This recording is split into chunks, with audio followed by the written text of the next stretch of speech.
বিসমিল্লাহির রহমানির রহিম।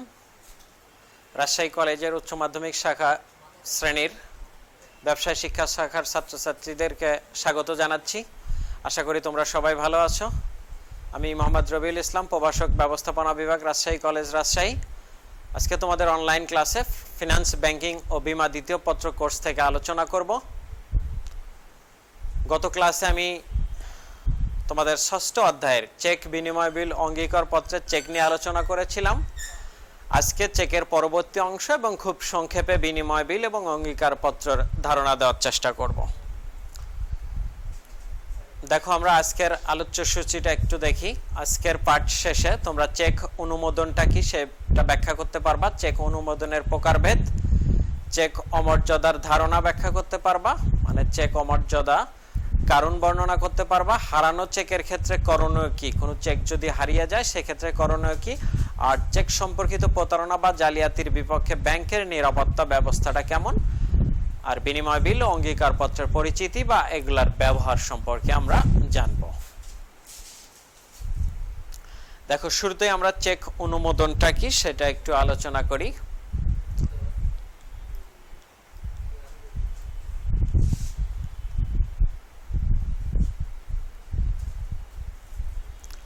চেক অনুমোদন গতদিনের চেকের আলোচনায় বা এর আগে আমরা যখন ব্যাংক হিসাব পড়েছি ওখানেও বারবার কথাটা আসছে, চেক অনুমোদন করতে হয়। তো অনুমোদনটা আসলে কি, কিভাবে অনুমোদন করতে হয়? তোমরা যারা চেক দেখেছো, চেকের উল্টা পিঠে দেখবা যে ইন্ডোর্সমেন্ট হেয়ার এরকম একটা কথা লেখা থাকে। তো এই ইন্ডোর্সমেন্ট অর্থই হচ্ছে চেক অনুমোদন, আর এর আবিধানিক অর্থ হচ্ছে পিছন পিঠে স্বাক্ষর করা, অর্থাৎ চেকের উল্টা পিঠে স্বাক্ষর করে সেটা যখন কাউকে হস্তান্তর করা হয় সেটা হচ্ছে অনুমোদনের মাধ্যমে হস্তান্তর। আমরা চেকের যে প্রকারভেদগুলো পড়েছি ওখানে আমরা একটা বৈশিষ্ট্য এক ধরনের দেখেছিলাম, বাহক চেক।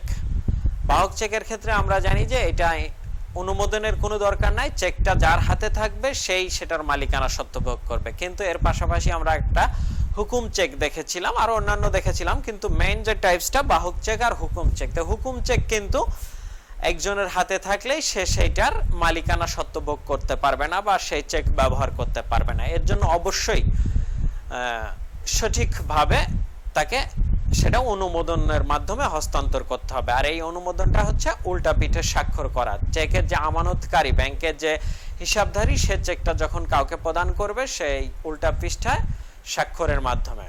দেখো, অর্থাৎ কারো নিকট হস্তান্তরের উদ্দেশ্যে চেকের পিঠে স্বাক্ষর করাকে সাধারণভাবে চেকের অনুমোদন বলা হয়। খুব সহজ বিষয় যে চেকটা যখন কাউকে দেওয়া হবে, হস্তান্তর করা হবে, তখন উল্টা পিঠে স্বাক্ষর করে ঠিক অনুরূপ হিসাব খোলার সময় যে নমুনার স্বাক্ষর কার্ডে যেমন স্বাক্ষর থাকে সেম স্বাক্ষর দিয়ে সেটা হস্তান্তর করতে হবে। দেখো, কিছু পয়েন্ট এখানে গুরুত্বপূর্ণ। চেক অনুমোদনের ক্ষেত্রে বাহক চেক শুধুমাত্র প্রদানের মাধ্যমে হস্তান্তর হয়ে যায়, এর জন্য আলাদা অনুমোদনের দরকার হয় না।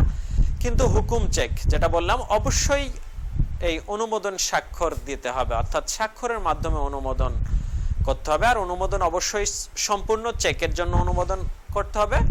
আংশিকভাবে হয়তো 1 লক্ষ টাকার একটা চেক 50,000 টাকার জন্য অনুমোদন করা যাবে না, 75,050 এরকম কোনো অংশের জন্য অনুমোদন করা যাবে না। চেক অনুমোদন করতে হলে সম্পূর্ণ অংশের জন্য অনুমোদন করতে হবে। আবার যদি একাধিক প্রাপক থাকে, অনুমোদনের ক্ষেত্রে সবার স্বাক্ষর থাকতে হবে। হুকুম চেকের যদি একাধিক প্রাপক থাকে, তারা যখন সেটা অনুমোদন করবে তখন সবার স্বাক্ষরের মাধ্যমে সেটা অনুমোদন হবে। প্রাপকের পক্ষে আইনানুগ ক্ষমতাপ্রাপ্ত প্রতিনিধিও স্বাক্ষর করে অনুমোদন করতে পারে। একজন প্রাপক, যে চেকের প্রাপক, তার পক্ষে তার প্রতিনিধিও, আইনানুগ প্রতিনিধি অবশ্যই, যাকে সেই ক্ষমতাটা দেওয়া হয়েছে, এরকম প্রতিনিধি সেই চেকের মালিকের পক্ষে বা প্রাপকের পক্ষে স্বাক্ষর করে অনুমোদন করতে পারে। আর 2 বা ততোধিক অনুমোদন স্বাক্ষর থাকলে প্রতিটি ক্রম অনুসারে ধরা হয়। অর্থাৎ একটা চেক একজন অনুমোদন করে একজনকে দিয়েছে, সে আবার যদি অনুমোদন করে সেটা অন্য কাউকে দেয়, এরকম একাধিকবার যদি একটা চেক অনুমোদন করা হয় তাহলে অবশ্যই সেখানে স্বাক্ষর থাকবে একাধিক। আর এই ক্ষেত্রে ক্রমানুসারে সবার আগে যে স্বাক্ষরটা আছে ধরা হবে সে আগে অনুমোদন করছে, তারপরে সবশেষ স্বাক্ষরটাকে সর্বশেষ অনুমোদন ধরা হবে। আর দাগ কাটা চেক আমরা পড়েছিলাম যে এই হুকুম চেককে আবার দাগ কাটা চেকে পরিণত করা যায়, কিন্তু দাগ কাটা চেক হয়ে গেলে তখন আর এটা অনুমোদন বা হস্তান্তর করা যায় না। আমরা গত ক্লাসে দাগ কাটা চেকের বৈশিষ্ট্য পড়েছি বা এটা কোথায় ব্যবহার করা যায় সেগুলো জেনেছি। তখন আমরা কিন্তু উল্লেখ করেছিলাম যে অনুমোদন বা হস্তান্তর করা যায় না এই দাগ কাটা চেকটা। তো এই অনুমোদনের ক্ষেত্রে এই বিষয়গুলা অবশ্যই জানা দরকার। দেখো এখন এই চেক অনুমোদনের প্রকারভেদ আমরা দেখব। যে অনুমোদনটা আমরা করব আর কি, যে উল্টা পিঠের স্বাক্ষর দিয়ে আমরা একটা চেক আরেকজনকে হস্তান্তর করব। তো এই অনুমোদন কয়েক ভাবে করা যায়। তো প্রথমেই আছে সাধারণ বা ফাঁকা অনুমোদন। তাই সাধারণ বা ফাঁকা অনুমোদন বলতে বোঝায় যে প্রাপকের নাম, যে আমি চেকের যে ছবিগুলো তোমাদেরকে দেখাইছি ওখানে খেয়াল করছো পে টু বাহক চেক এবং হুকুম চেকের ক্ষেত্রে আমরা বলছিলাম যে প্রাপকের নামের পরে অর বেয়ারার বা অর অর্ডার থাকে। তো ওই প্রাপকের নামের যে জায়গাটা, ওই জায়গাটা যখন ফাঁকা থাকবে, ফাঁকা থাকে চেকের উল্টা পিঠে স্বাক্ষর দেওয়া হবে, তখন সেটা হবে ফাঁকা অনুমোদন বা সাধারণ অনুমোদন। এরকম ভাবে অনুমোদন করে দিলে যেহেতু প্রাপকের নামের জায়গায় কারো নাম নাই, চেকটা তখন যার হাতে থাকবে সেই তখন এই চেকটা ব্যবহার করতে পারবে, টাকা উত্তোলন বা অন্য পারপাসে ব্যবহার করতে পারবে। তো একটু দেখো তো অন্য একটা চেকের সাথে কিন্তু এটা মিলে যাচ্ছে। হ্যাঁ, বাহক চেক, আমরা বাহক চেকের ক্ষেত্রে কিন্তু বলেছিলাম যে এটা যার হাতে থাকবে সেই চেকটা ব্যবহার করতে পারবে, লেনদেন করতে পারবে। তো এই হুকুম চেককেও যখন ফাঁকা বা সাধারণ অনুমোদন করা হবে তখন সেটা অনেকটা বাহক চেকের মতোই হয়ে যায়। উল্টা পিঠে স্বাক্ষর দেওয়া থাকলো, প্রাপকের ওখানে কোনো নাম থাকবে না, তাহলে চেকটা যার হাতে থাকবে সেই কিন্তু নিজের নাম লেখে অথবা না লেখে সেটা ব্যবহার করতে পারবে। আর বিশেষ বা পূর্ণ অনুমোদন, বিশেষ বা পূর্ণ অনুমোদন বলতে ওই ফাঁকা জায়গায়, যেটা আগের থেকে ফাঁকা ছিল ওই জায়গায় যখন প্রাপকের নাম উল্লেখ থাকবে সেটাকে বলা হচ্ছে পূর্ণ অনুমোদন। আসলে অনুমোদনটা তো হবে কাউকে যেহেতু হস্তান্তর করা হবে তার নাম লেখে যখন এটার পূর্ণতা পাবে, এই জন্য এই টাইপটাকে বলা হচ্ছে বিশেষ বা পূর্ণ অনুমোদন। প্রকৃতপক্ষে আসলে এইটাই অনুমোদনের সিস্টেম, যে প্রাপকের নাম উল্লেখ থাকবে এবং উল্টা পৃষ্ঠা স্বাক্ষর দিয়ে সেটা অনুমোদন করতে হবে। তাহলে তোমরা সাধারণ বা ফাঁকা অনুমোদন আর বিশেষ বা পূর্ণ অনুমোদনের পার্থক্য বুঝলা, যে প্রাপকের একটাতে প্রাপকের নাম থাকবে আর একটাতে প্রাপকের নাম থাকবে না। প্রাপকের নাম থাকলে সেটা পূর্ণ অনুমোদন। এখন আরেকটা টাইপস আছে সীমিত অনুমোদন। সীমিত অনুমোদন আবার কেমন হতে পারে? নামটাই একটু মনে হচ্ছে যে কোথাও সীমাবদ্ধতা আছে। হ্যাঁ, সীমাবদ্ধতার জায়গা এই ফাঁকা অনুমোদন বা পূর্ণ অনুমোদনের ক্ষেত্রে যে অনুমোদন প্রাপ্ত হলো, মানে যে অনুমোদনের মাধ্যমে অনুমোদন বলে প্রাপক হইলো, সে আবার প্রয়োজনে তার প্রয়োজনে চেকটা আবার অন্য কাউকে অনুমোদন দ্বারা হস্তান্তর করতে পারে। কিন্তু এই সীমিত অনুমোদনের ক্ষেত্রে প্রাপকের নাম উল্লেখ করা হবে এবং এমন ভাবে সেটা করা হবে যে শুধুমাত্র মিস্টার অমুক এই চেক ব্যবহার করতে পারবে বা চেকের টাকাটা উত্তোলন করতে পারবে। যখন ফিক্সড করে দেওয়া হবে যে শুধুমাত্র প্রাপক ব্যতীত সে আর অন্য কাউকে এটা হস্তান্তর করতে পারবে না, সে টাকা উত্তোলন করতে পারবে, চেকটা ব্যবহার করতে পারবে, কিন্তু পরবর্তীতে সে আর কাউকে চেকটা অনুমোদন দিয়ে হস্তান্তর করতে পারবে না, তখন এটাকে বলা হচ্ছে সীমিত অনুমোদন। তাহলে দেখো সীমিত একটা জায়গায় এটার সীমাবদ্ধতা হয়ে যাচ্ছে, যে এই অনুমোদনগুলো আমরা একের পর এক অনুমোদন করা যায়, একটা চেক অনেকবার অনুমোদন করা যায়, কিন্তু সীমিত অনুমোদনের ক্ষেত্রে একজন যে প্রাপক অনুমোদন বলে প্রাপক তার পর্যন্তই সীমাবদ্ধ, সে আর পরবর্তীতে কাউকে নতুন করে অনুমোদন করতে পারবে না। আর শর্ত সাপেক্ষে অনুমোদন, শর্ত সাপেক্ষে অনুমোদন এখানে কিছু শর্ত উল্লেখ থাকবে। যদিও আমরা জানি যে চেক হস্তান্তরযোগ্য দলিল এটা একটা শর্তহীন দলিল, এখানে যে কন্ডিশন থাকবে সেটা হবে অবশ্যই শর্তহীন। চেকের বৈশিষ্ট্যের ক্ষেত্রে বা হস্তান্তরযোগ্য দলিলের বৈশিষ্ট্য আমরা আলোচনা করেছিলাম, শর্তহীন দলিল অর্থাৎ কোনো শর্ত সাপেক্ষে টাকা উত্তোলন করা যাবে এরকম বলা যাবে না, তবে অনুমোদনের ক্ষেত্রে শর্ত প্রয়োগ করা যায়।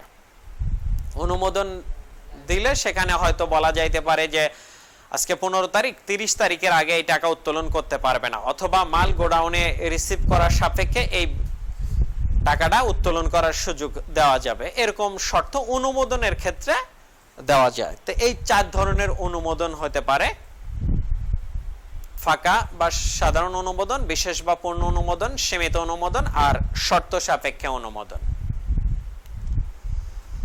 দেখো আরেকটা গুরুত্বপূর্ণ বিষয় চেক অমর্যাদা, চেক ডিজনার বা ডিজনার অফ চেক। তোমরা অবশ্যই কথাটা শুনেছ। তো এই চেক অমর্যাদা বা চেক অসম্মান এটা আসলে কি? মানুষকে অসম্মান করা যায় শুনছো নাকি? চেককেও অসম্মান করা যায়, এটা আবার কেমন? তা দেখো ব্যাংক কর্তৃক চেকের অর্থ প্রদানের অস্বীকৃতিকে চেকের অমর্যাদা বলে। মানে একটা চেক যথাযথভাবে পূরণ করার পরে ব্যাংক কাউন্টারে উপস্থাপন করা হলো হস্তান্তরযোগ্য দলিলের বৈশিষ্ট্য অনুযায়ী, কিন্তু চাহিদা মাত্র পদেয় বৈশিষ্ট্যটা চেকের আমরা পড়েছি যে কাউন্টারে উপস্থাপন করলে চেকের টাকাটা ব্যাংক তখনই পরিশোধ করবে। কিন্তু কিছু কিছু কারণে ব্যাংক যদি এই চেকের টাকাটা ওই মুহূর্তে না দেয়, চেকটা ফেরত দেয়, তাহলে সেই ঘটনাকে বলা হচ্ছে চেকের অমর্যাদা বা অসম্মান। দেখো এখানে চেকের অর্থ প্রদান না করে ব্যাংক কর্তৃক চেকটি ফেরত দেওয়া হলে তা চেকের অসম্মান বা অমর্যাদা বলে বিবেচিত হয়।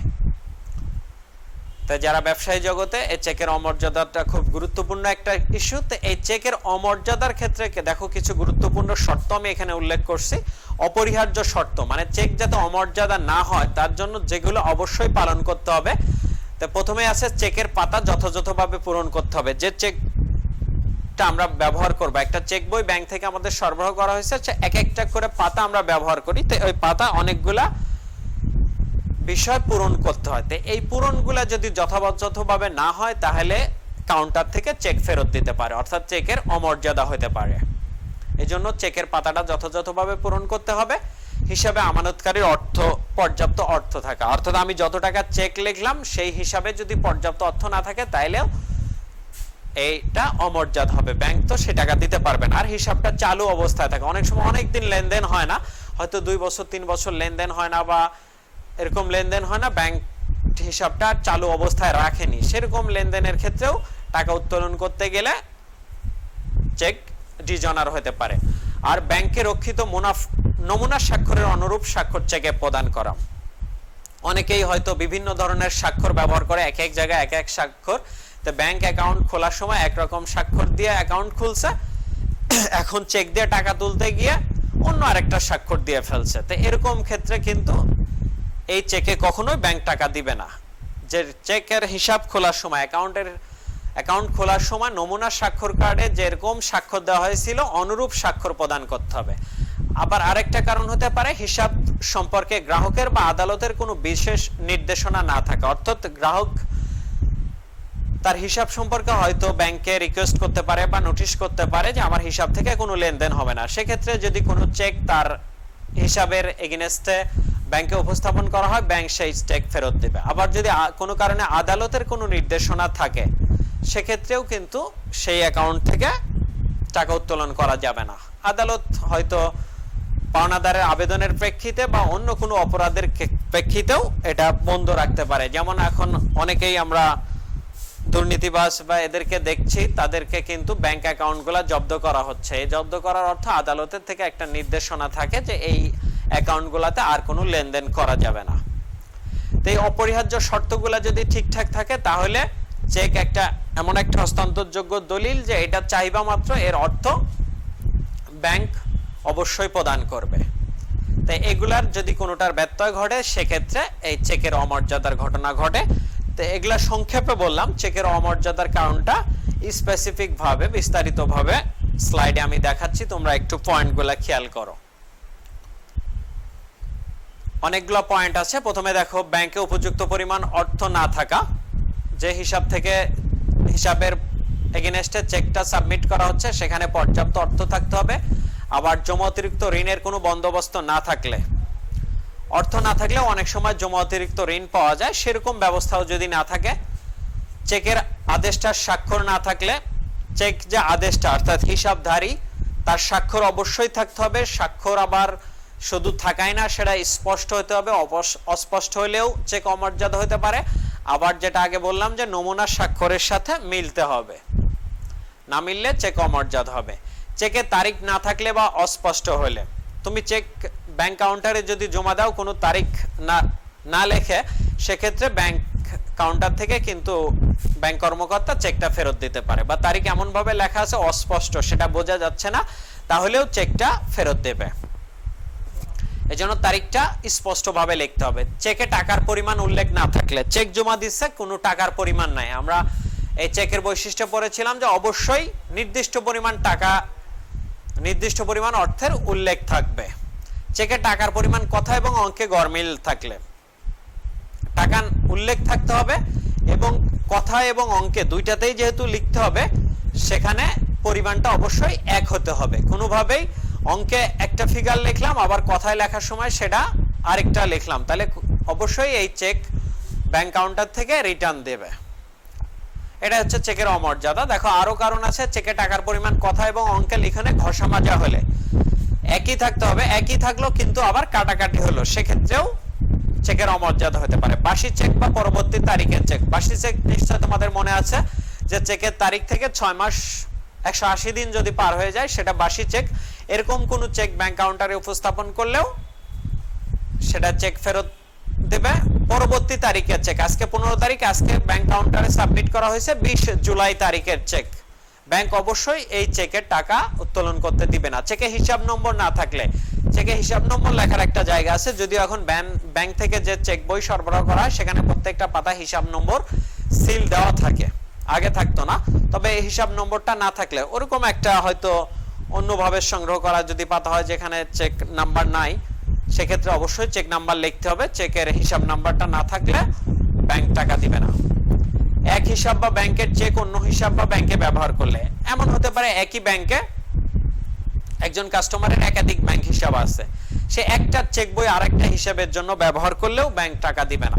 অথবা একাধিক ব্যাংকে অ্যাকাউন্ট আছে, অন্য ব্যাংকের চেক যদি আরেকটা ব্যাংকে দিয়ে দেয়, অগ্রণী ব্যাংকের চেক সোনালী ব্যাংকে দিল, কখনোই এটা টাকা উত্তোলন করতে পারবে না। আবার হতে পারে এক শাখার চেক আরেক শাখায় দিলে, এটা সাধারণত হতো না, কিন্তু এখন অনলাইন করার কারণে চেক অবশ্য সব শাখাতেই ব্যবহার করা যায়। চেকে কাটাকাটি থাকলে এবং তথা নমুনার স্বাক্ষর না দিলে, চেকে যদি কোনো কারণে কোনো কাটাকাটি হয়ে যায় তাইলেও চেক ডিজনার হবে। সেক্ষেত্রে অবশ্য একটা সলিউশন আছে, চেকের যে আদেশটা বা হিসাবধারী সে সেই কাটাকাটি থাকলে তার পাশে নমুনা স্বাক্ষর দিতে পারে। অবশ্য কাটাকাটিটা একটানে কাটে দিয়ে স্পষ্টভাবে সেটা লেখে আবার সেখানে আরেকটা ওই নমুনা স্বাক্ষর কার্ডের অনুরূপ স্বাক্ষর দিবে। চেক ছেঁড়া বা অস্পষ্ট হলে, ছেঁড়া চেক হলে ব্যাংক টাকা দিবে না যদি অন্যান্য অপশন, অন্যান্য পয়েন্টগুলো ঠিক থাকে। আর চেক যথাসময়ে ব্যাংকে উপস্থাপন করা না হলে, চেক আমি লিখে যদি পকেটে করে রাখি তাহলে ব্যাংক কখনোই তো টাকা দিতে পারবে না। এটা অন্যান্য হস্তান্তরযোগ্য দলিলের মতো আরেক, এটারও বৈশিষ্ট্য যে উপস্থাপন করতে হবে। তো চেকের যেহেতু আদিষ্ট হচ্ছে ব্যাংক, তো ব্যাংকের যথাসময়ে এটা উপস্থাপন করতে হবে। দেখো আরো অনেকগুলো কারণ, যথাযথ অনুমোদন থাকতে হবে। যে চেকের ক্ষেত্রে অনুমোদন দরকার সেক্ষেত্রে যথাযথভাবে অনুমোদন না থাকলেও চেক অমর্যাদা হবে। হুকুম চেকে প্রাপকের নাম না থাকলে, হুকুম চেকে বললাম প্রাপকের নাম থাকতে হবে, প্রাপকের নাম না থাকলে বা হস্তান্তর আইন সিদ্ধ না হলে চেক ডিজনার হবে। আদেশটার সিল মোহর প্রয়োজন, কিন্তু সেক্ষেত্রে সিল মোহর না থাকলে, যেরকম অফিসিয়াল যে হিসাবগুলো পরিচালিত হয় অফিসের পক্ষে কোনো ব্যক্তি যদি সেটা পরিচালনা করে তাহলে সেক্ষেত্রে তার স্বাক্ষরের পাশে অবশ্যই সিল মোহর দরকার। তা আদেশটা এক্ষেত্রে ব্যক্তিগত হিসাবের ক্ষেত্রে স্বাক্ষর দিলেই যথেষ্ট, কিন্তু প্রাতিষ্ঠানিক হিসাবের ক্ষেত্রে দায়িত্বপ্রাপ্ত কর্মকর্তাকে অবশ্যই তার স্বাক্ষরের পাশাপাশি অফিসের সিল ব্যবহার করতে হবে। শর্তযুক্ত অনুমোদনের ক্ষেত্রে শর্ত পূরণ না হলে, অনুমোদনের ক্ষেত্রে আমরা পড়লাম শর্তযুক্ত অনুমোদন, সেই শর্তযুক্ত অনুমোদনের ক্ষেত্রে শর্তগুলা যদি পূরণ না হয় সেক্ষেত্রেও চেক অমর্যাদা হবে। দাগ কাটা চেক যথা নিয়মে উপস্থাপন করা না হলে, দাগ কাটা চেক যে নিয়মে হয়তো প্রাপকের হিসাব থাকতে হবে এরকম প্রপার নিয়মে যদি উপস্থাপন করা না হয় তাহলে চেকের অমর্যাদা হতে পারে, অমর্যাদা হবে। আমানতকারী ব্যাংকে গচ্ছিত অর্থের উপর ব্যাংকের কোনো পূর্ব শর্ত থাকলে, হিসাবে অর্থ আছে কিন্তু সেটার উপর ব্যাংকের কোনো পূর্ব শর্ত আছে, এরকম ক্ষেত্রে অমর্যাদা হবে। যৌথ হিসাবের ক্ষেত্রে সবার স্বাক্ষর না থাকলে, যদি যৌথ হিসাব হয় একাধিক ব্যক্তি একসাথে একটা হিসাব পরিচালনা করছে সেক্ষেত্রে চেক লেখে যদি একজন স্বাক্ষর দিয়ে দেয় সেটা হবে না, যারা হিসাব পরিচালনা করছে সবার স্বাক্ষর থাকতে হবে। হারানো চেক, একটা চেক আমরা পড়েছিলাম পার্থক্যের ভিতরে, পার্থক্য বলতেছি প্রকারভেদের ভিতরে, সেই হারানো চেকের বিষয়ে ব্যাংক যদি ইনফরমেশন পায়, ব্যাংকে জানানো হয়েছে, ব্যাংকের জানা থাকলে অবশ্যই সেই চেকে ব্যাংক কাউন্টারে জমা দিলে ব্যাংক কর্তৃপক্ষ সেই চেক ফেরত দিবে। চেক লেখক কোনো নির্দিষ্ট চেকের টাকা প্রদানের নিষেধাজ্ঞামূলক বিজ্ঞপ্তি দিলে, চেকের যে আদেশটা সে কোনো একটা নির্দিষ্ট চেকের বিরুদ্ধে যদি ব্যাংক কর্তৃপক্ষকে নিষেধাজ্ঞামূলক বিজ্ঞপ্তি দেয় তাহলে ব্যাংক সেটা চেক অমর্যাদা করবে, অর্থাৎ চেক ফেরত দিবে। চেক লেখকের যদি মৃত্যু হয় বা মস্তিষ্ক বিকৃতি হয় বা আদালত কর্তৃক সে দেউলিয়া হয়, সেই দেউলিয়ত্বের নোটিশ যদি ব্যাংক পায় সেক্ষেত্রেও চেকের অমর্যাদা হবে। একজন ব্যক্তি মৃত্যু হলো, এখন তার ওয়ারিশ বা অন্য কেউ যদি সেই চেক দিয়ে টাকা তুলতে চায়, যদি ব্যাংক সেটা জানে যে এই ব্যক্তি মারা গেছে তাহলে কিন্তু চেকের অমর্যাদা হবে। তারা উত্তরাধিকার হিসেবে হয়তো সেটা প্রপার ওয়েতে অর্থ উত্তোলন করতে পারবে, কিন্তু সরাসরি চেক দিয়ে উত্তোলন করতে পারবে না।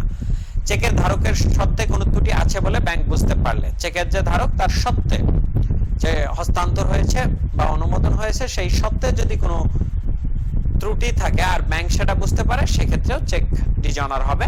নির্দিষ্ট চেক বা হিসাব সম্পর্কে আদালত কর্তৃক গার্নিশি আদেশ বা নিষেধাজ্ঞামূলক বিজ্ঞপ্তি পেলে, ব্যাংক যদি কোনো একটা নির্দিষ্ট চেকের বিষয়ে বা নির্দিষ্ট একটা হিসাব সম্পর্কে যদি কোনো গার্নিশি আদেশ বা অন্য কোনো ধরনের নিষেধাজ্ঞা পায়, গার্নিশি আদেশও একটা নির্দিষ্ট হিসাব সম্পর্কে আদালতের নির্দেশনা যে এই হিসাব থেকে কোনো অর্থ উত্তোলন করা যাবে না, এরকম নির্দেশনা, এই গার্নিশি আদেশ বা যে কোনো ধরনের নিষেধাজ্ঞামূলক বিজ্ঞপ্তি যদি ব্যাংক পায় তাহলেও চেকের অমর্যাদা করবে। তো এই যতগুলা কারণ বললাম, এরকম একটা বা একাধিক কোনো কারণে ব্যাংক চেকের অমর্যাদা করে বা চেকটা ফেরত দেয়, অথবা এর বাইরেও যদি কোনো এমন কোনো কারণ ঘটে যে যেটা ব্যাংক সন্দেহ করছে, ব্যাংক কর্মকর্তা এই চেকের পাতা সম্পর্কে বা যে বাহক যে টাকা হয়তো লেনদেন করতে আসছে তার সম্পর্কে যদি সেরকম সন্দেহ কোনো কারণ থাকে তাহলেও সেক্ষেত্রে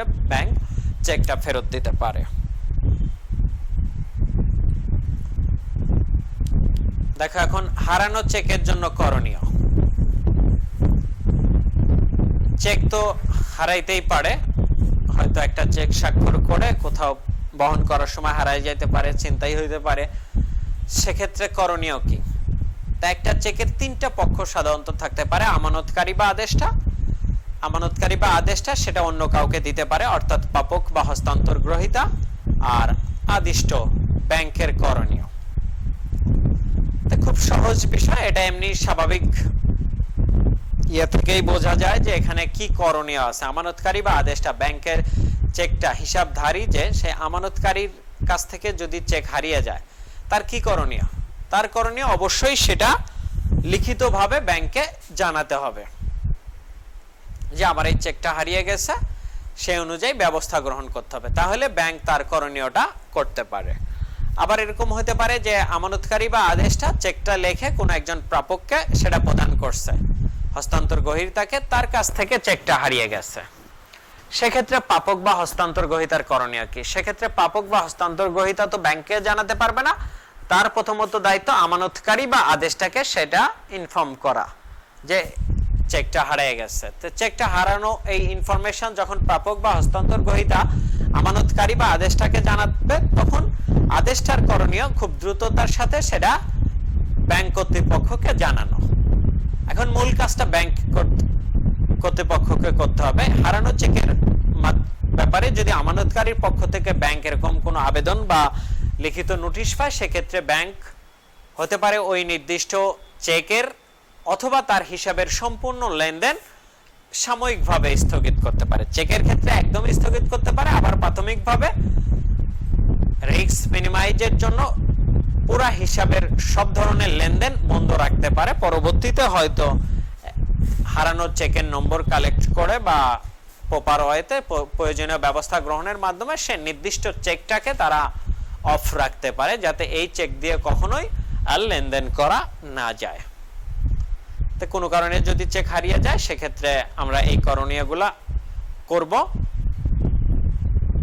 আর আরো আমরা পড়েছিলাম যে এই বাহক চেক বা হুকুম চেককে আবার কিন্তু এই হারানোর যে বিপদ বা জালিয়াতি, এর থেকে রক্ষা পাওয়ার জন্য দাগ কাটার একটা সুযোগ আছে, যে গ্রাহক চেকের বাম পাশে কর্নারে উপরের দিকে আড়াআড়ি দুইটা দাগ কেটে এটাকে দাগ কাটা চেকে পরিণত করতে পারে। তখন দাগ কাটা চেক হলে আমরা জানি যে এটা আর কোনোভাবেই কাউন্টার থেকে নগদ টাকা উত্তোলন করা যায় না, একটা হিসাবের মাধ্যমে সংগ্রহ করতে হয়।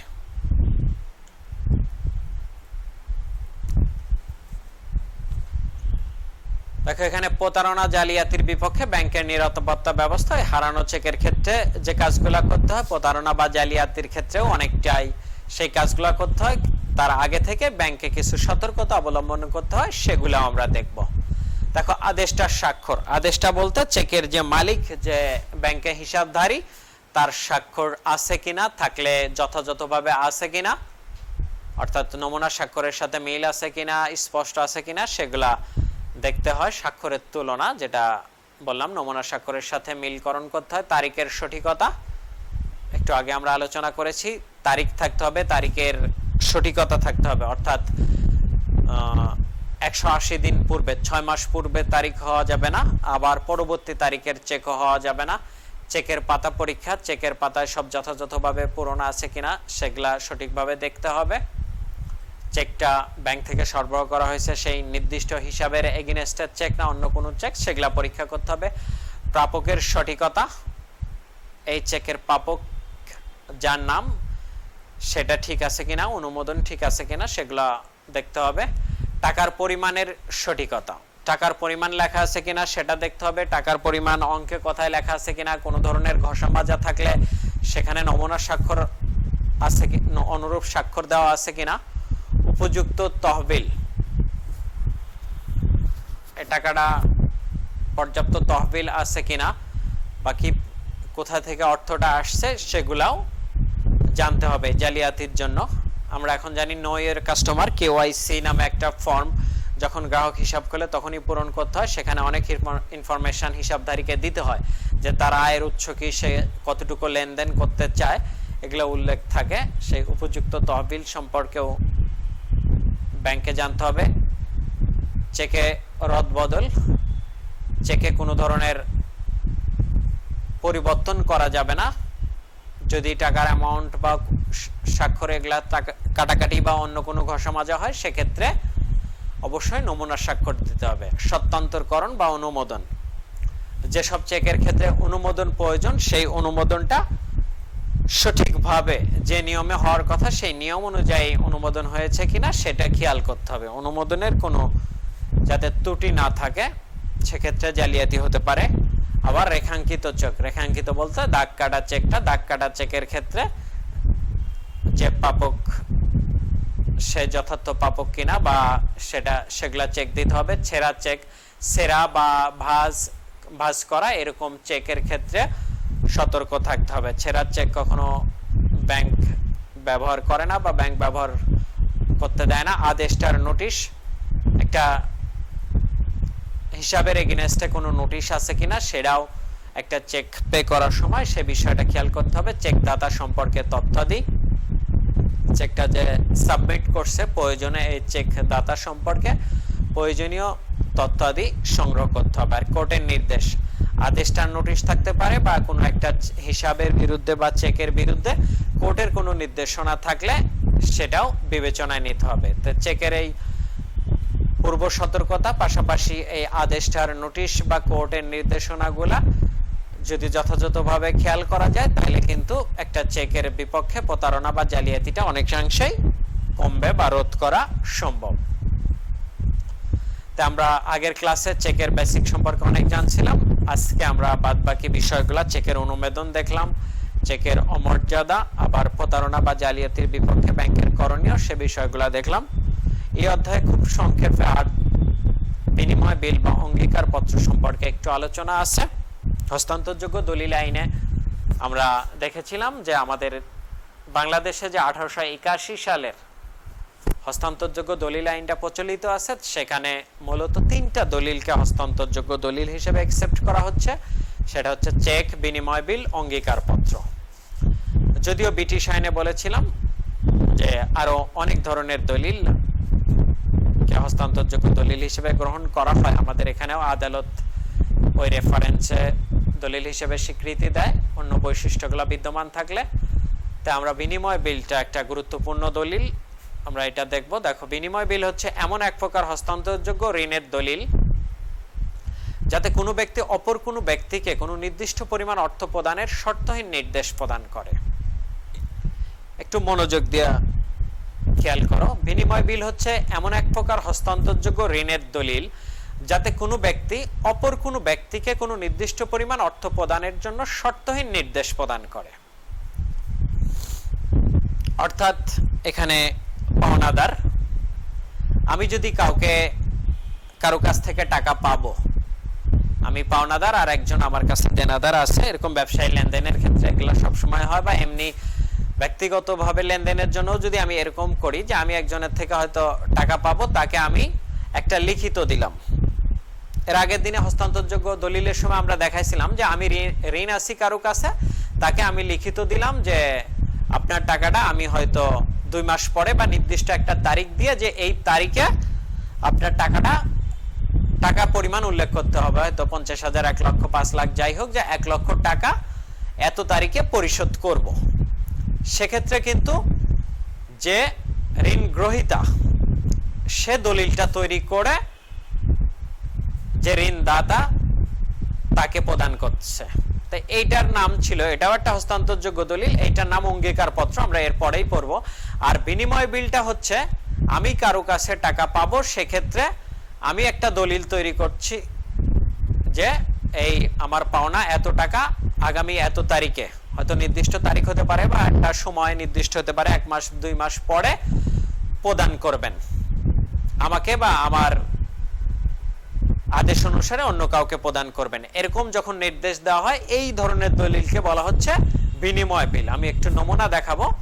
তো দেখো, তাহলে এখানে কোনো ব্যক্তি অপর কোনো ব্যক্তিকে নির্দিষ্ট পরিমাণ অর্থ প্রদানের জন্য নির্দেশ প্রদান করে, অর্থাৎ যে অর্থটা প্রদান করবে সে দলিলটা তৈরি করছে না, আরেকজন তৈরি করে তাকে নির্দেশ দিচ্ছে। অর্থাৎ দেনাদার পাওনাদার হিসেবে যদি তুমি চিন্তা করো যে বিনিময় বিলটা পাওনাদার তৈরি করতেছে, পাওনাদার তৈরি করে দেনাদারকে নির্দেশনা লেখা থাকছে যে এত তারিখের ভিতরে এত টাকা পরিশোধ করবেন। আর অঙ্গীকার পত্রের ক্ষেত্রে দেনাদার নিজে থেকেই দলিলটা তৈরি করে পাওনাদারকে প্রদান করে যে আগামী এত তারিখে আমি টাকাটা পরিশোধ করব। দেখো, আমাদের যে দলিল আইন সেখানেও এর একটা সংজ্ঞা দেওয়া হয়েছে। 1881 সালের হস্তান্তরযোগ্য দলিল আইনের 5 ধারায় বলা হচ্ছে প্রস্তুতকারক কর্তৃক স্বাক্ষরিত, অর্থাৎ প্রস্তুত যে করছে দলিলটা তার স্বাক্ষরিত লিখিত দলিলে উক্ত ব্যক্তি যদি কোনো নির্দিষ্ট ব্যক্তিকে নির্দিষ্ট পরিমাণ অর্থ অপর কোনো ব্যক্তিকে বা তার আদেশে অন্য ব্যক্তিকে বা দলিল বাহককে প্রদানের জন্য শর্তহীন আদেশ দেয়, সেক্ষেত্রে ওই দলিলকে বিনিময় বিল বলে। এমনি পড়তে গেলে জটিল মনে হবে, তোমরা মূল ফ্যাক্টর যদি বুঝো যে এটা প্রস্তুতকারক কে, পাওনাদার হচ্ছে প্রস্তুতকারক, সে এটা প্রস্তুত করে দেনাদারকে নির্দেশ দিচ্ছে, এটুকু থাকলে এভাবে সুন্দর করে লেখা সম্ভব। আর আমি নমুনা দেখাচ্ছি, নমুনা দেখলে আরো ক্লিয়ার হবা। পরের স্লাইডটা দেখো, এখানে বিনিময় বিলের একটা নমুনা আছে, তারিখ থাকবে, স্থানের নাম থাকবে। দেখো, অদ্য হতে 3 মাস পর বা 15 অক্টোবর 2020 তারিখে মিস্টার ইমনকে বা তার আদেশ অনুসারে 1 লক্ষ টাকা পরিশোধ করব না, করুণ হবে। তো এখানে ইমন হচ্ছে প্রস্তুতকারক, তো সে নির্দেশ দিচ্ছে কাকে, বরাবর মিস্টার নাহিদকে। মিস্টার নাহিদকে সে বলতেছে অদ্য হতে 3 মাস পরে অথবা 15 অক্টোবর তারিখ, এরকম দুইটা থাকবে না, তোমাদের বোঝানোর জন্য বিনিময় বিলের এই দলিলগুলোতে একটাই উল্লেখ থাকবে, 3 মাস পর অথবা 15 অক্টোবর, এরকম নির্দিষ্ট একটা সময় থাকতে পারে। মিস্টার ইমনকে, অর্থাৎ মিস্টার ইমন প্রস্তুত করতেছে, বলতেছে তার নিজেকে অথবা তার আদেশ অনুসারে অন্য কাউকে 1 লক্ষ টাকা পরিশোধ করুন। এই দলিলটা মিস্টার ইমন প্রস্তুত করে, যেহেতু দেনাদার হচ্ছে মিস্টার নাহিদ, মিস্টার নাহিদের বরাবর উপস্থাপন করে তার কাছ থেকে স্বীকৃতি নিতে হবে। আমি কারো কাছে টাকা পাবো, আমি দলিল এরকম তৈরি করে যদি আমার পকেটে রেখে দেই, আমার কাছে সংরক্ষণ করি, তাহলে আমার দেনাদার কিভাবে বুঝবে যে এই টাকাটা আমাকে কবে দিতে হবে? এই জন্য এখানে দেনাদারের কাছ থেকে স্বাক্ষর নিতে হবে, স্বীকৃতি নিতে হবে। দেখো, ঠিক মাঝ বরাবর স্বীকৃতি হলো লেখা মিস্টার নাহিদ রাজশাহী, একটা তারিখ দেওয়া আছে 17/7/2020, অর্থাৎ মিস্টার ইমন এরকম একটা দলিল প্রস্তুত করে মিস্টার নাহিদের কাছ থেকে যেহেতু সে টাকাটা পাবে, মিস্টার নাহিদের কাছে সেটা উপস্থাপন করতে হবে। উপস্থাপন করলে মিস্টার নাহিদ সেটাকে স্বীকৃতি দিলাম বা স্বীকৃতি হলো এরকম লেখে স্বাক্ষর করে তারিখ দিবে। তারপরে মিস্টার ইমন দলিলটা সংরক্ষণ করবে, তখন এটার আইনগত বৈধতা সৃষ্টি হবে। স্বীকৃত না হওয়া পর্যন্ত কিন্তু বিনিময় বিলের ক্ষেত্রে আইনগত বৈধতা তৈরি হবে না।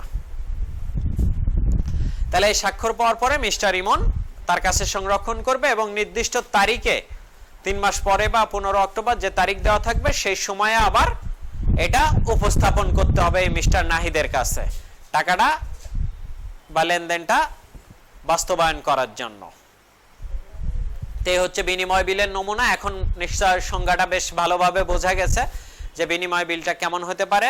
দেখো, ব্যবহারের ক্ষেত্রে অভ্যন্তরীণ বৈদেশিক বাণিজ্যের ক্ষেত্রে খুব জনপ্রিয় একটা মাধ্যম হচ্ছে বিনিময় বিল। আমরা নগদ অর্থে লেনদেন অনেক সুবিধা আছে, এর পাশাপাশি অনেক অসুবিধাও আছে। তার বিকল্প হিসেবে এই বিনিময় বিলটা খুব জনপ্রিয়। এর আরো জনপ্রিয়তার একটা গুরুত্বপূর্ণ কারণ সিকিউরিটিটা অনেক বেশি, আর আরেকটা বিনিময় বিল বাট্টা করা যায় আর কি। বাট্টা অর্থ হয়তো একটা মাল একজনের কাছ থেকে আরেকজন ক্রয় করলো, যে ক্রয় করলো সে হয়তো একটা বিনিময় বিল দিল, 1 মাস পরে সে টাকাটা সংগ্রহ করতে পারবে। কিন্তু যে বিক্রেতা, তার তো টাকার দরকার, সে কিন্তু এই বিনিময় বিলটা তার নির্দিষ্ট ব্যাংকে সেটা জমা দিয়ে কিছু কমিশনের বিনিময়ে টাকা সংগ্রহ করতে পারে। ব্যাংক কিছু কমিশন নিয়ে এই বিনিময় বিলের যে গ্রহীতা তাকে টাকাটা পরিশোধ করবে। তাহলে সেক্ষেত্রে লেনদেনটাও হলো যে ক্রেতা সে হয়তো 1 মাস পরেই টাকাটা পরিশোধ করবে, কিন্তু বিক্রেতার এই মুহূর্তেই টাকাটা পাচ্ছে। তো দুইজনের জন্য এটা সুবিধা। এই কারণে খুব জনপ্রিয় একটা বিনিময় মাধ্যম এই বিনিময় বিল। অভ্যন্তরীণ বাণিজ্যে তো ব্যবহার হয়, বৈদেশিক বাণিজ্যের ক্ষেত্রে খুবই প্রয়োজনীয়, আর পারস্পরিক অর্থ সংস্থানের ক্ষেত্রে তো ব্যবহার করাই যায়, যেটা বললাম পারস্পরিক লেনদেন বা অর্থ সংগ্রহের ক্ষেত্রে এটা ব্যবহার করা যায়। আর অঙ্গীকার পত্র অলরেডি বলে ফেলেছি যে অঙ্গীকার পত্র যখন দেনাদার যে টাকাটা পরিশোধ করবে সে নিজেই যখন এটা তৈরি করে তখন সেটাকে বলা হয় অঙ্গীকার পত্র, অর্থাৎ প্রতিশ্রুতি বা অঙ্গীকার দেওয়া। অঙ্গীকার পত্র বলতে এমন এক প্রকার হস্তান্তরযোগ্য ঋণের দলিলকে বোঝায় যাতে কোনো ব্যক্তি অপর কোনো ব্যক্তিকে কোনো নির্দিষ্ট পরিমাণ অর্থ প্রদানের শর্তহীন অঙ্গীকার প্রদান করে। দেখো, বিনিময় বিলে ছিল নির্দেশ প্রদান করতেছে, কেউ টাকা কাউকে নির্দেশ দেওয়া হচ্ছে তুমি টাকাটা পরিশোধ করবা, আর এখানে হচ্ছে অঙ্গীকার করা হচ্ছে যে আমি টাকাটা পরিশোধ করব। অনেক সময় এমসিকিউ প্রশ্ন আসে, অঙ্গীকার পত্র কে তৈরি করে, বিনিময় বিল কে তৈরি করে, দেনাদার পাওনাদার, এগুলা একটু খেয়াল রাখতে হবে। তো অঙ্গীকার পত্র শর্তহীন অঙ্গীকার প্রদান করে, আর বিনিময় বিলের ক্ষেত্রে শর্তহীন নির্দেশ প্রদান করে। এখানেও 1881 সালে হস্তান্তরযোগ্য দলিল আইনের 4 ধারায় অনুযায়ী অঙ্গীকার পত্রে একটা সংজ্ঞা দেওয়া হয়েছে। কোন নির্দিষ্ট ব্যক্তি কর্তৃক স্বাক্ষরিত লিখিত দলিলে ব্যাংকের নোট বা সরকার সম্পাদিত নোট ব্যতীত উক্ত ব্যক্তি যদি অপর কোনো নির্দিষ্ট ব্যক্তিকে বা তার আদেশে অন্য কোনো ব্যক্তিকে বা দলিল বাহককে একটি নির্দিষ্ট পরিমাণ অর্থ প্রদানের শর্তহীন প্রতিশ্রুতি বা অঙ্গীকার প্রদান করে, তবে ওই দলিলকে অঙ্গীকার পত্র বলে। এই ধারাগুলাও কিন্তু খেয়াল রাখতে হবে। অঙ্গীকার পত্রের আলোচনা করা হয়েছে এই আইনের 4 ধারায়, আর বিনিময় বিল হচ্ছে 5 ধারায়। দেখো, অঙ্গীকার পত্র একটা নমুনা দেখো, আমরা এটার মাধ্যমে আলোচনা শেষ করব। দেখো, এখানে বলছে আমি নিম্ন স্বাক্ষরকারী এই মর্মে অঙ্গীকার করছি যে অদ্য হতে 3 মাস পরে বা এত তারিখে মিস্টার ইমনকে বা তার আদেশ অনুসারে 1 লক্ষ টাকা পরিশোধ করব। স্বাক্ষরে নাহিদ, অর্থাৎ নাহিদ অঙ্গীকার পত্রটা তৈরি করছে, সে ঋণগ্রস্ত আছে মিস্টার ইমনের কাছে। মিস্টার ইমনকে সে একটা নির্দিষ্ট সময়ে 1 লক্ষ টাকা পরিশোধ করবে বলে একটা শর্তহীন অঙ্গীকার বা প্রতিশ্রুতি দিচ্ছে। তাই যখন শর্তহীন অঙ্গীকার বা প্রতিশ্রুতি দেওয়া হবে সেটা হচ্ছে অঙ্গীকার পত্র, আর নির্দেশ দেওয়া হলে সেটা হবে বিনিময় বিল।